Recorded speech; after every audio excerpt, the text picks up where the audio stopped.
अस्सलाम वालेकुम दोस्तों, उम्मीद करता हूँ आप ठीक होंगे। This is Naushima Khan and welcome to my channel. आज की वीडियो में हम बात करेंगे कि आप लोग रियल एस्टेट में किस तरीके से इन्वेस्टमेंट कर सकते हैं।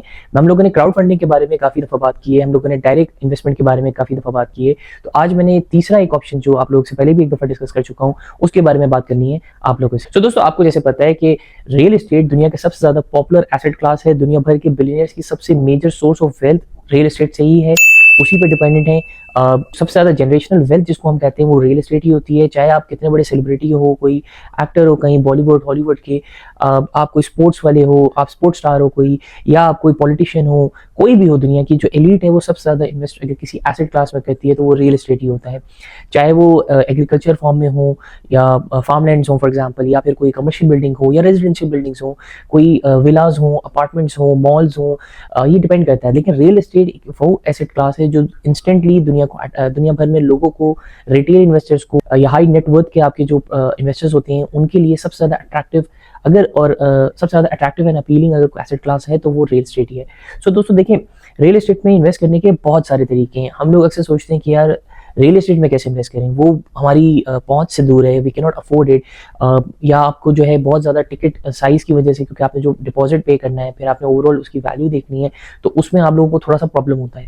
देखिए, रियल एस्टेट में इन्वेस्ट करने के बहुत सारे तरीके हैं। हम लोग अक्सर वीडियोज़ में इधर इसी प्लेटफॉर्म पर डिस्कस कर चुके हैं कि आप क्राउड फंडिंग के प्लेटफॉर्म्स के थ्रू रियल एस्टेट में कैसे इन्वेस्ट कर सकते हो। अगर आप इस चैनल पर नए हैं तो मैं पर्सनल फाइनेंस, एक्सपर्ट लाइफ, आपकी इन्वेस्टमेंट अपॉर्चुनिटीज़, पैसिव इनकम की जो आपकी इन्वेस्टमेंट टूल्स होते हैं या प्लेटफॉर्म्स हैं, एज ए यूई एक्सपर्ट या जीसीसी एक्सपर्ट, उसके बारे में हम डिस्कस करते हैं। तो आप please do like and subscribe the channel if you are new to the channel. इसके अलावा लेकिन अगर हम बात करें तो आपने पुरानी वीडियोस मेरी देखी होंगी कि क्राउड फंडिंग पे हम लोगों ने डिफरेंट प्लेटफॉर्म्स लाइक में मैंने प्रेपको ब्लॉक्स को रिव्यू किया है, या स्मार्ट कार्ड को रिव्यू किया है, या फिर स्टेक को रिव्यू किया है।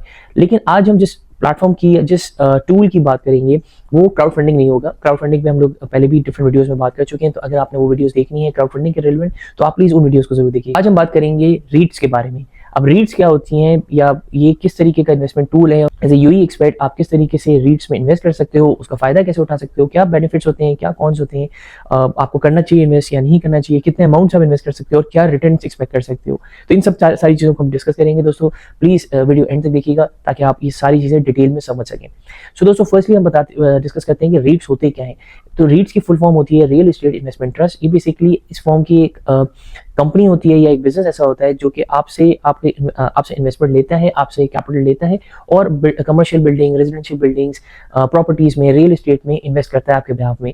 नॉर्मली ये होता है कि जो भी उस रियल एस्टेट में जो इन्होंने इन्वेस्ट किया हुआ होता है वहाँ पर जो रेंटल इनकम आती है, क्योंकि वो रेंट आउट कर देते हैं, उसको आगे सेल आउट नहीं करते, उसमें टेनेंट्स जो रहते हैं वो, या चाहे वो कमर्शियल शॉप्स हैं या कोई भी हैं, जो रेंटल इनकम आ रही होती है वो डिविडेंड्स की फॉर्म में 90% आपको वापस रिटर्न हो जाता है। मतलब अगर आपने फॉर एग्जांपल रीट्स में इन्वेस्टमेंट की और कुछ शेयर्स उसके परचेज किए, तो वो जो भी उससे रेंटल इनकम कमाएगा उन प्रॉपर्टी से जहाँ पे उसने इन्वेस्ट किया हुआ है वो आपको वापस रिटर्न में एज ए डिविडेंड फॉर्म में दे देगा। रीट्स एक ईजियर वे होते हैं जो कि रेगुलेटेड होते हैं गवर्नमेंट से। आपके पास पब्लिक डेटा अवेलेबल होती है, उनके शेयर प्राइसेस होते हैं क्योंकि ये लिस्टेड होते हैं स्टॉक एक्सचेंजेस पे। अगर यूई की बात करें तो जो 3 सबसे पॉपुलर रीट्स हैं यहाँ पे, जिसमें सबसे पुराना एमिरेट्स रीट है, एक ईएनबीडी रीट है जो कि ईएनबीडी बैंक से बैक्ड है, उसके अलावा अलमाल रीट है जो डीएफएम में लिस्टेड है। तो ये 3 मेजर रीट्स हैं जहाँ पे आप इन्वेस्ट कर सकते हैं। जो पहले 2 मैंने आपको रीट्स बताए, ईएनबीडी रीट और एमिरेट्स रीट, ये दोनों नैस्डैक दुबई में लिस्टेड हैं। नैस्डैक दुबई में आप इन्वेस्ट कर सकते हो अगर, तो उधर से इनके शेयर्स परचेज कर सकते हो। और आप डीएफएम में इन्वेस्टेड हो तो आप अलमाल रीट में इन्वेस्ट कर सकते हो। टेक्निकली ये स्टॉक एक्सचेंज में शेयर जो भी कंपनीज होती हैं वैसे ही ये ऑपरेट करते हैं कि आपके जैसे कोई भी कंपनी, फॉर एग्जांपल कोलगेट का अगर स्टॉक ट्रेड हो रहा है या इन्वेस्ट आपने करा हो तो उसमें जैसे स्टॉक एक्सचेंज में लिस्टेड है, तो कोलगेट पामोलिव का ही जैसा स्टॉक एक रीट की कंपनी होगी जो वहाँ पे लिस्टेड होगी जिसमें आप इन्वेस्ट कर सकते हो। तो टेक्निकली अगर देखा जाए तो ये स्टॉक्स ही हैं, लेकिन इसमें एक जो मैं कहूँगा डिसएडवांटेज या एक ड्रॉबैक है वो ये होता है कि स्टॉक मार्केट में रीट्स की उस तरीके से अप्रिसिएशन नहीं होती है। ऑल्दो ऑफ कोर्स अप्रिसिएशन उसके स्टॉक की हो सकती है डिपेंडिंग ऑन मार्केट की कंडीशन के या सिचुएशन के, लेकिन उस तरीके से नहीं होती कि आप समझें कि जिस तरीके से आपकी कैपिटल अप्रिसिएशन आप दूसरे स्ट्रॉन्ग या फिर कोई दूसरे ग्रोथ स्टॉक्स में सोचते हैं। इसका फंडामेंटल रीज़न ये होता है कि देखें, बेसिक पर्पस रीट का कैपिटल ग्रोथ नहीं होता, कैपिटल एप्रिसिएशन नहीं होता, बेसिक पर्पस होता है डिविडेंड फॉर्म में रेंटल इनकम को चैनल करें और आप तक वापस आए। तो जो ये एक्सीलेंट टूल होते हैं उन लोगों के लिए जिनको एक पैसिव इनकम चाहिए होती है, मंथली अगर चाहिए हो, क्वार्टरली चाहिए हो या एनुअली चाहिए हो, तो आपके लिए बड़ा आसान होता है कि अगर आप फॉर एग्जाम्पल एक प्रॉपर्टी में इन्वेस्ट नहीं कर सकते हो, आप उस रीट की प्रॉपर्टीज देखते हो। जैसे मैं एग्जाम्पल के तौर पर अगर मैं बात करूँ तो मैं ENBD की रीट या आपकी एमिरेट्स रीट की वेबसाइट पर जाकर देख सकता हूँ कि कौन सी प्रॉपर्टीज में इन्वेस्टेड हैं। उन प्रॉपर्टीज के थ्रू अगर मैं उनमें इंटरेस्टेड हूँ, मुझे नजर आ रहा है कि यार उनके अच्छे ऑक्यूपेंसी रेट है, ये सारी चीजें बड़ी पब्लिकली अवेलेबल होती हैं, मैं भी आपको दिखाऊंगा अभी इनकी वेबसाइट पे जाके। तो अगर ऑक्यूपेंसी रेट अच्छा है तो उसका रिटर्न अच्छा आएगा, वहां पे वो रेंटल इनकम जनरेट करते हैं और आपको दे देते हैं। अगर जो भी उस प्रॉपर्टी की अगर वैल्यू अप्रिशिएट हो रही है उसका फायदा आपको नहीं होता।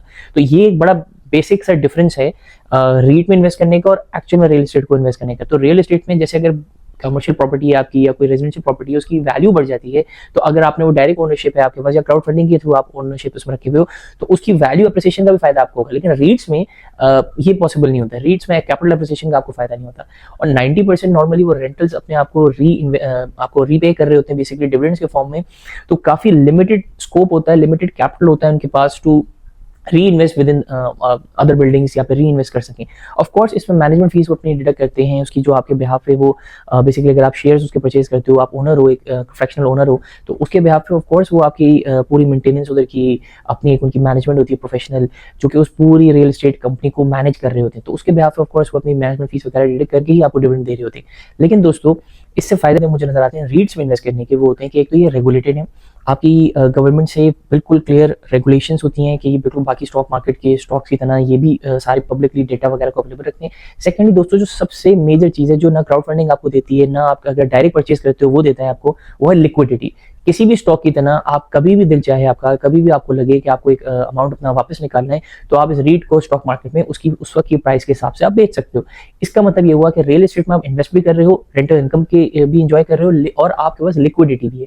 तो ये प्रोज एंड कॉन्स में अगर हम डिफरेंशिएट करें तो ये आपका एक बहुत मेजर प्रो है कि आप लिक्विडिटी को इसमें ले सकते हो while still investing in real estate, that too in UAE. तो यूएई की रियल एस्टेट मार्केट आपको बताया एक हॉट केक है, दुनिया भर से लोग इन्वेस्टर्स यहाँ पे आते हैं। लास्ट ईयर भी सप्लाई कम थी, डिमांड ज्यादा थी, इवन अभी भी ये कह रहे हैं फोरकास्टेड है कि 2025 एक और बम्पर ईयर होगा रियल एस्टेट के हवाले से यूएई में, क्योंकि डिमांड ज्यादा है, सप्लाई कम है, दुनिया भर से लोग यहाँ पे शिफ्ट होना चाहते हैं, मूव होना चाहते हैं, इमिग्रेट करना चाहते हैं। तो इस तरीके से ऑफ कोर्स जब लोग आएंगे, पॉपुलेशन ग्रोथ होगी, तो आपको रियल एस्टेट में चीजें चाहिए होती हैं और लोग इन्वेस्टमेंट के पॉइंट ऑफ व्यू से भी देख रहे हैं। तो रीट्स में आपको फायदा ये होता है कि अगर आप उन रीट्स में इन्वेस्ट करो जैसे जिनके नाम मैंने आपको बताए, इससे आपको रेंटल इनकम जरूर जनरेट होती जाएगी। आपको पता है दुबई के रेंटल्स अभी बहुत ज्यादा बढ़े हैं, हर साल उनके रेंटल कॉन्ट्रैक्ट्स जो हैं, टेनेंसी कॉन्ट्रैक्ट्स जो हैं वो रिन्यू होते हैं, तो रेंट्स वगैरह भी बढ़ने हैं। जब आपकी डिमांड ज्यादा हो, सप्लाई कम हो, तो ऑफकोर्स इसकी चीज में आपको एक फैक्टर इन करना पड़ता है। तो इसलिए कि बहुत अच्छा बिजनेस पॉइंट ऑफ व्यू से, कमर्शियल पॉइंट ऑफ व्यू से इन्वेस्टमेंट आपके लिए अच्छी बात करें कि आपको इम्पैक्ट क्या चीज कर सकती है कि देखें, क्योंकि मेजॉरिटी आपका बिजनेस जो चल रहा है, बिजनेस मॉडल वो लोन पे चल रहा होता है, डेट पे चल रहा होता है, क्योंकि ज्यादातर जो आपके प्रॉफिट्स होते हैं या फिर जो आप उसमें इनकम जनरेट करते हो वो आपको री इन्वेस्ट करने के बजाय वो आपको रीपे कर देते हैं in the form of dividends.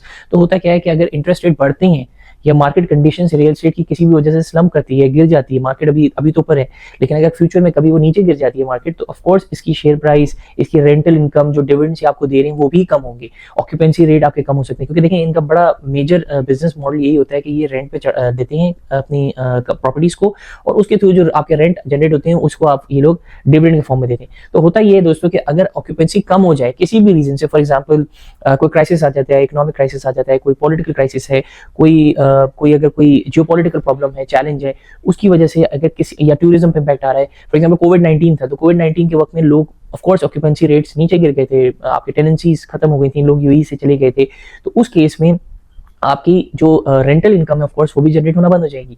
तो ये वाला एक मार्केट का फैक्टर रिस्क रहता है, लेकिन ऑफ कोर्स हर जगह रिस्क है, ऐसा नहीं हो सकता कि आप रिस्क के बगैर इन्वेस्टमेंट करो और फिर उसके बाद आपको रिटर्न भी आप एक्सपेक्टेशन बहुत ज्यादा हो। तो दोस्तों अब हम चलते हैं इनकी वेबसाइट पे, जहाँ पे मैं आपको बताऊंगा इनके हिस्टोरिकल रिटर्न्स कितने हैं और आप किस तरीके से इन्वेस्ट कर सकते हैं। बाय द वे मैं जिस प्लेटफॉर्म को यूज करता हूँ इंटरनेशनल सिक्योरिटीज है, जो मैं इन रीट्स में इन्वेस्ट करना चाहता हूँ, और मैं एक्सक्यू को यूज करता हूँ DFM के लिए, जो कि अलमाल रीट है, अगर मुझे उसमें इन्वेस्ट करना होता है। तो आप इन दोनों प्लेटफॉर्म्स को यूज कर सकते हैं। अगर आपने मेरी वो वीडियो नहीं देखी जिसमें मैंने तीनों brokerage firms, top 3 brokerage firms को रिव्यू किया है यूएई के, तो आप वो जरूर देखिएगा। दोस्तों मैं क्राउड फंडेड प्रॉपर्टीज में बहुत ज्यादा इन्वेस्ट करता हूँ। मेरे तीनों प्लेटफॉर्म जो रेगुलेटेड हैं यूएई में, स्टेक हो गया, प्रेपको ब्लॉक्स हो गया और स्मार्ट कार्ड, तीनों को यूज करता हूँ। आप इन तीनों के प्लेटफॉर्म्स में अगर इन्वेस्ट करना चाहते हैं, इनके थ्रू प्लेटफॉर्म में आप यूज कर सकते हैं। सिर्फ स्टार्ट कर सकते हैं 5 मिनट दरम से, terms and condition of course apply होती हैं। अगर आप इनको ज्वाइन करेंगे मेरा रेफरल कोड यूज करते हुए तो आपको ज्वाइनिंग बोनस मिलेगा up to 250 dirhams of course, लेकिन टर्म्स एंड कंडीशंस में अप्लाई होती हैं। अच्छा दोस्तों, आप ये देख सकते हैं इंटरनेशनल सिक्योरिटीज़ का मेरा ये अकाउंट है। यहाँ पे मैंने एप्लीकेशन पे रीड्स का मैं आपको डिटेल्स सिखा रहा हूँ कि सारी जो समरीज वगैरह हैं सिंबल के, ये सारे आपके जो हैं ये बेसिकली नैस्डैक पे जो मैंने आपको बताया था कि एमिरेट्स रीट है, ये उसके बारे में सारी वो हैं फंडामेंटल डेटा। आप सारे एनालिसिस वगैरह देख सकते हो और आप देख सकते हो इसकी अभी क्या डिविडेंड ऑफ़र हो रहा है, किस वैल्यू पे ये ट्रेड हो रहा है और मतलब किस उस पर आप जो है इसको परचेज़ वगैरह कर सकते हैं। तो इसमें सारी चीज़ें डिटेल्स अवेलेबल होती हैं। इसी के थ्रू मैं बेसिकली बाय या सेल कर रहा होता हूँ अपने रीट्स में जो इन्वेस्टमेंट मैंने की हुई है। इसमें एमिरेट्स रीट के अलावा आप देख सकते हैं ENBD रीट भी है इसमें, क्योंकि मैंने आपको जैसे बताया था नैस्डैक में ये दोनों रीट्स अवेलेबल हैं जिस पे आप जाके अपनी सारी चीज़ें देख सकते हैं। आपको अगर इन्वेस्ट करना हो कितने पे ट्रेड हो रहा है, जैसे 0.55 पे ट्रेड हो रहा है, बिट आप कितने पे कर सकते हो, कितना वॉल्यूम ट्रेड हो रहा है डे के रेंज में, डिविडेंड मिल रहा है नहीं मिल रहा, तो मतलब सारी की सारी चीज़ें इसमें आपके पास अवेलेबल होती हैं इंटरनेशनल सिक्योरिटीज़ के थ्रू अगर आप करना चाहें। बाकी thank you guys for watching the video till the end. Until next time, अल्लाह हाफिज़।